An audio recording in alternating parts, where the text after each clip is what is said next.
All right. I knew that guy was going to start talking. I'm going to turn on the video. Good thing I got the mic. All right, guys. Hello. My name is Harold. Thank you for being here with with me, with us. Although he wants to leave again. Guess he doesn't want to leave. Um, so the conversation I want to continue today is continuing on the topic of self-confidence and self-trust. And I want to talk about it specifically when it comes to whatever you're dealing with in your journey, like this fellow right here.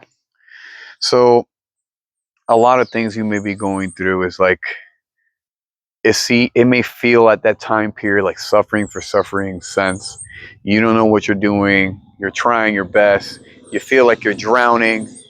You're constantly swimming harder. You need a raft, but hey, there's no raft. Swim harder. Don't be lazy. Don't depend on other people, type of thing. If you go where I'm going on with this mindset. And, suddenly you may be with problems, be it with individual people, be it at work. There's things, problems that only you can solve. And you didn't even know that you can solve, but they're for you to solve with family, community. What I mean about community, that's a different level in whatever social circumstances you may be involved in. But to make it more personal, I want to talk about my story in this regard. So I have a sister. She's disabled. I don't even know how exactly old she is. She's past 50 at this point. And when I mean disabled, I mean that she cannot hear, she can't see properly. Her brain functioning is like that of a toddler. All those problems. I want to get too deep into it. It's severe. It's really severe. And not only till recently, when we were talking to the doctor that does the stem cells, and he gave us a very positive diagnostic about how maybe before, people didn't have this type of knowledge when she was younger, but now people are more knowledgeable about neuroplasticity and things like that. So he was hopeful that his stem cell treatment will help her brain develop more, where she would gain certain cognitive functions that she didn't even have before. Like, yeah, that's really cool. That was like a year ago. But to explain kind of like how I started with when it comes to all these difficult hardships, what the fuck you're dealing with. You're diving into the deep and you got to eat it. And you're kind of going on a vague notion of your path. And what I mean about vague notion is like moving under starlight alone. You're in the dark and you have some sort of guide, but sometimes then it gets cloudy and you can't see nothing, but you know the direction you're moving at. And when it came to this, I came here about a year ago, back to my family's house. Look at the beautiful garden. I've sat here so you guys can enjoy the view. I want to shoot a visually striking video to help my channel grow. Hopefully people find it aesthetically pleasing, and this is hinting like this is the type of product, the type of camp that I'm growing, the Freedom Camp. But that's for later. So I came here. When I came here last year, I couldn't walk properly. I had that knee injury. My wife and my child, Pennsylvania. I'm here with no money, just constantly getting denied, doing job interviews, hearing no, no, no, hearing we're not moving forward. That bullshit template, right? But sticking to this thing with my sister in this regard, when I came here, it was the worst I've ever seen her in my life. I mean, she had like no balance. She was falling on her face all over the place. The house looked like a madhouse, like everything needed to be restructured because she was falling all over the place. You can't even have any furniture around because she just grabs it and tosses it and breaks it. Um, uh, Obviously, everybody has been and always been very stressed with her and the situation. Going back to the doctor, that he's the only person I've ever dealt with, ever, that ever spoke the words to me that says, I understand how difficult this is for the family as a whole, let alone her, but everyone involved. And, I don't talk about these type of things because just nobody understands it. This sounds crazy off the get-go talking about the problems, but it's the problems at hand that you need to figure out how to deal with. So when I come here, she is the skinniest I've ever seen her. When they weighed her, 60 pounds. 60 pounds. Again, falling, bumping her head, everybody's stressed out. My mother is mentally broken thanks to this. Continues even further because of the situation. She's just a ball of stress. Always stressed out. And, I'm seeing this like, she's always just following the doctor's orders, do whatever they do. Like, they always, when I was a kid, and I didn't want to do something. She used to say to me, maybe, Harold, the doctor said, like, that's just supposed to influence me. And even as a kid, I was like, who's the doctor? What? Why don't you say his name? So I know who's a charlatan who's giving this ridiculous advice. So that never passed with me when I was a kid. But she always tried, like, oh, the doctor said, doctor's a bunch, is a fucking, he's a loser. He's a Democrat. Dirt or poop. Oh my gosh, smell like poop on my pants. Horrible. Yeah. Probably chicken poop. Anyways, sorry about that, guys. So, looking at the situation, she's just involved in it the whole time, just following the doctor's orders. And where is it leading to? Fucking hell. So I'm like, man, I gotta do something about it. And when I ask her questions about things, she's the type of person. She's not very straightforward. She'll mix up, diverting from, and I get it. It's because of the way she is, and I have to understand it. But even to go, let's say, to the doctor and get a diagnostic of something, I have to tell her, listen, you have to be very straightforward and say what it is so we can make an accurate assessment of what's going on. And I get it. She fears of like the state taking her away from her. Other people don't understand because, next thing she bumps her head and people think that she's been abused. And I get it. I get the stress, And again, this is a situation that not everybody could deal with. So what I do then when I come here in this regard, I go through all the drugs, right, and see what she's taking. Why? What does it do? What side effects? What is the purpose of this? How do you follow up with people who are taking these drugs? And I can't remember. They have these long pharmaceutical names that nobody could fucking remember unless you're one of these crackhead people who just from pharmaceutical to pharmaceutical. But one thing, like she was bruising a lot. Anything, bruise, heavy bruising. And I'm like, man, there's something with her circulation. This is not good. I check it. I go in, which one of the drugs, the side effect, or like people who take that drug, their white blood cells go down and they have to be under constant surveillance because of that. And then she was becoming very sensitive, sick for other things. Like, well, when your white blood cell count is low, same thing. You're typically becoming sick. And I piece all this together, all this information. And the same thing with my mother. She trusts the system. I don't know what the fuck it is, but I do it because it's the right thing. That's their mindset. Too much overload. So I go do this, and I tell her this is going on. Get the blood work done, and like I got my assessment about what was going on. I was like, take this to the specialist. So, and everything I found in my deep research was exactly like that. And here's where, to me, this is. I heard in 2020, I don't know how many fucking times I heard a COVID idiot. Harold, you're not a doctor. You should shut the fuck up. I had a cousin insult me. You and your stupid karate, all you know is how to get hit in the head. You're an idiot. He told me because I told people not to mask up and get vaccinated. So years later, look what happened, right? all of those insults. How many times I hear, Harold, you're not a doctor. You don't know shit. Shut the fuck up. By you pleb. These worshippers of authority and how they project that you have to be weak like them, that you cannot decipher reality. that you cannot put information together and figure it out for yourself. No, you have to defer to an external authority. And even like that, that is such a stupid way of thinking, because it implies that while you are too stupid to make your own decisions, that same idiot is bright enough to find someone else to make his decisions for him that makes better decisions than him. Is madness. Is bumbleclot. Is is bloodclot. It's a bunch of madness.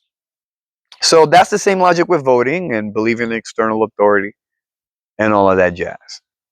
So, we in that time period, I speak with with my sister, and so I'm like, yo, you guys, we cannot continue this way.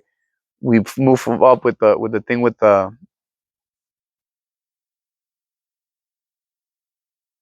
Sorry, guys. I'm like, what is that? I guess it's an animal. Um, so we go to the stem cell doctor. Gives us this very positive information moving forward. But he says she needs to gain weight. Oh, and that's when I go through all this, the whole thing. And she goes to the U.S. She gets checked even first. She has all these problems, and that's why she cannot do the stem cell until she gains weight. Fast forward. Shit happens. She gets better. Things have improved overall, a huge improvement. And what I'm trying to get to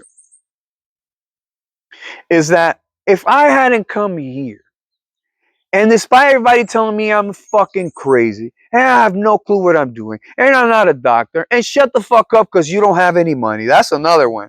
You're an idiot if you don't have any. Look at this. Look at this, money flexers. I want to flex on you a little bit, my nigga. Look at this. This is pure oregano. Look how I picked that. Fuck you and your money. All right. So, to stay serious, and what I meant about just paper money, right? Instead of look at this, you're paying for it. This just grows out the ground, and you could get paper money if you want, or other things. Let me flex further. Look at this. Look at this. Look at this. You know what this is, bumble clotters? I'm gonna just rip one because I can, while you cannot. So you know what this is? Look, I dropped one on the ground. Or a kid. I'm not gonna tell you how much that costs. And you could have this for free, but they want to tell you if it's not with paper money. Anyway, that's a different conversation.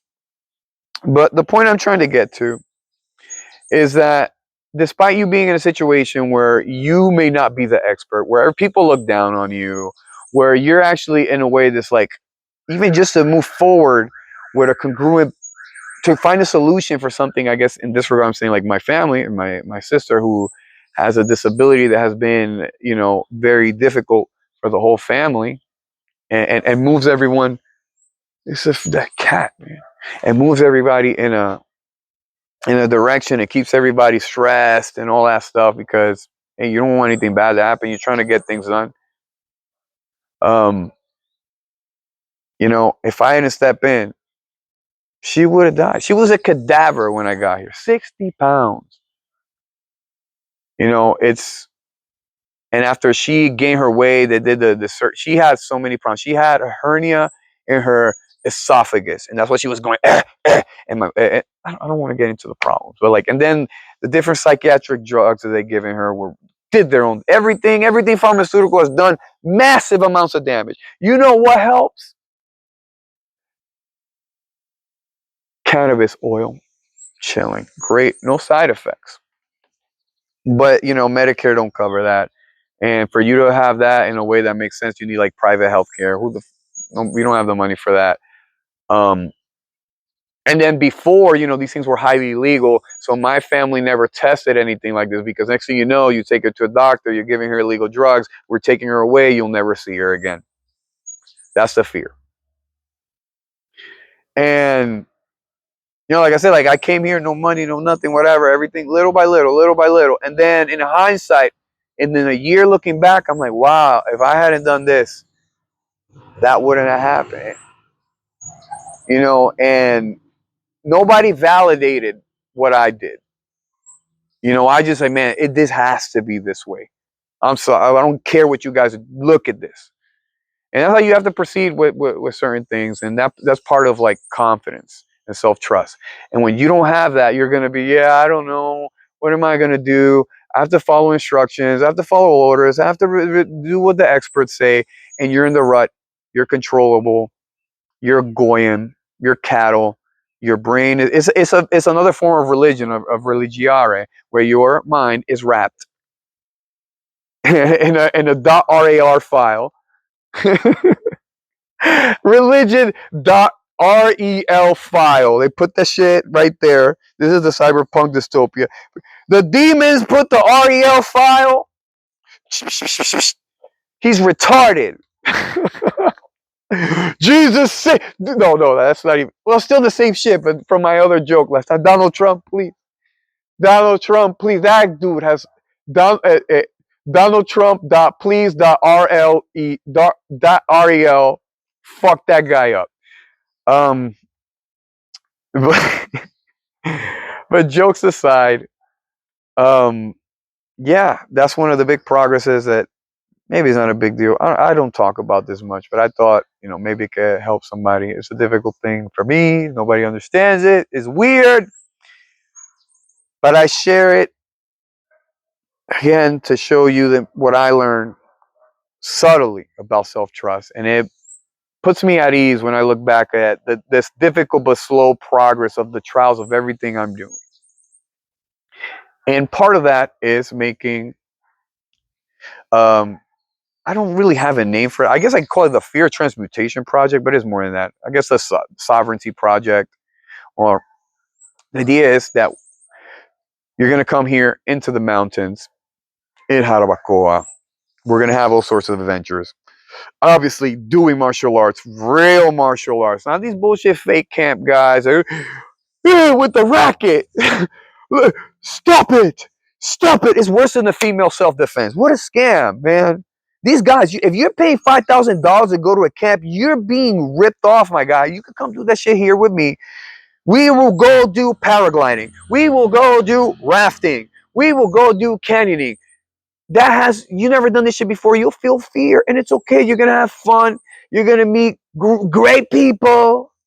We're going to come here and do real networking, build a real brotherhood based on values. Those values are of sovereignty, based on natural law.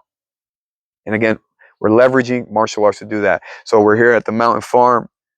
I want people to come in who can exchange skills, especially if you have different type of farming skills. I need you. But again, learn, put in work here. Learn apiculture. If you want to fight boxing, kickboxing, Muay Thai, MMA, you can do that too. I'm thinking 2 weeks to a month. So we're going to be out there in the mountains, camping, all that brotherhood. So if you're interested in that, let me know. Comment. I'm going to set up the form soon, but putting it out there for people to know. I love to hear your thoughts on this.